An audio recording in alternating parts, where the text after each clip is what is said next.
আন্তর্জাতিক মাতৃভাষা দিবস পালন বরাকবঙ্গ রামকৃষ্ণনগর আঞ্চলিক সমিতির।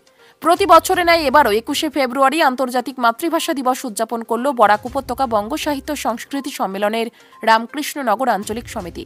এই উপলক্ষে বুধবার বিভিন্ন কর্মসূচি হাতে নেওয়া হয়। রামকৃষ্ণনগরের নেতাজি বাগে অস্থায়ী শহীদ বেদিতে মাল্যদান ও পুষ্পার্ঘ্য নিবেদন করেন আঞ্চলিক কমিটি ও বিশিষ্টজনেরা। আজ 82তম আন্তর্জাতিক মাতৃভাষা দিবস বুধবার সকাল 8 ঘটিকায় পালন করা হয়। শহীদ বেদিতে আন্তর্জাতিক মাতৃভাষা দিবসে যারা নিজেদের প্রাণ আহুতি দিয়েছেন তাদেরকে বরাকবঙ্গের পক্ষ থেকে পুষ্পার্ঘ্য নিবেদন করা হয়। এছাড়া বিভিন্ন বক্তব্য রাখেন আন্তর্জাতিক মাতৃভাষা দিবস নিয়ে তারা। বক্তব্য রাখেন বরাকবঙ্গের কর্মকর্তা সহ এলাকার বিশিষ্ট ব্যক্তিবর্গরা। বরাক উপত্যকা বঙ্গ সাহিত্য ও সংস্কৃতি সম্মেলনের রামকৃষ্ণনগর আঞ্চলিক সমিতির বর্তমান সম্পাদক হিমাংশু শেখর দেবরায় ও প্রাক্তন সম্পাদক কৃষ্ণ চৌধুরী আন্তর্জাতিক মাতৃভাষা নিয়ে বিশেষ বক্তব্য রাখেন। সভাপতি কৃষ্ণ রঞ্জন পাল অসুস্থ থাকার কারণে সহ সভাপতি মালা শর্মা ওনার বক্তব্য তুলে ধরেন।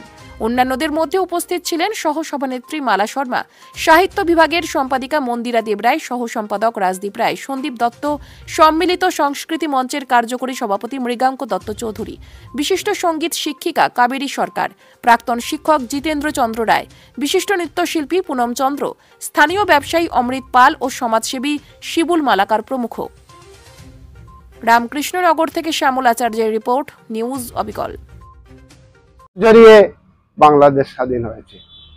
মাতৃভাষার অধিকার জন্মগত অধিকার, সেটাকে কেউ বাধা দিয়ে রুখতে পারে না। এটার প্রমাণ হলো বাংলাদেশ। সেই 72 বছর আগে শুরু হয়েছিল, মানে 52 ইংরাজিতে শুরু হয়েছিল আত্মত্যাগের মধ্য দিয়ে সংগ্রামটা আগে থেকেই চলছিল। এই যে আগ্রাসন, এই আগ্রাসন প্রতিরোধের জন্য আমার পূর্ববর্তী বক্তারা বিস্তারিতভাবে বলেছেন, এ নিয়ে ইতিহাস বলেছেন। আজকে সেই ইতিহাস আউড়ে গিয়ে বক্তব্য দীর্ঘায়িত হবে, সেই দিকে যাচ্ছি না, অলরেডি বলা হয়ে গেছে। আমি এক দুটা কথা বলবো। এই শিক্ষা কি? এই যে দীর্ঘ সংগ্রামের পর যে বাংলাদেশ স্বাধীন হলো, কিসের ভিত্তিতে? ভাষার ভিত্তিতে। ভাষা বড় কথা। এটাতে প্রমাণ হলো যে একটা দেশ বা জাতি গঠন হয় ভাষার ভিত্তিতে, ধর্মের ভিত্তিতে নয়। যদি ধর্মের ভিত্তিতে হতো তাহলে মিডিল ইস্টে, মধ্যপ্রাচ্যে 34টা দেশ থাকতো না, কারণ সবাই ইসলাম ধর্মাবলম্বী, কিন্তু দেশ কিন্তু 34টা। একটু ভুল হতে পারে, সংখ্যা দেশের বাড়ছে কমছে। ইউরোপে এতগুলো দেশ থাকতো না, সবাই তো খ্রিস্টান ধর্মাবলম্বী, কিন্তু প্রত্যেক ভাষার ভিত্তিতে দেশ তৈরি হয়। এবং এখনো আমরা দেখছি পৃথিবীতে বর্তমান কালেও যত মহান আন্দোলন চলছে, সেইগুলো কিন্তু ভাষার সংগ্রাম।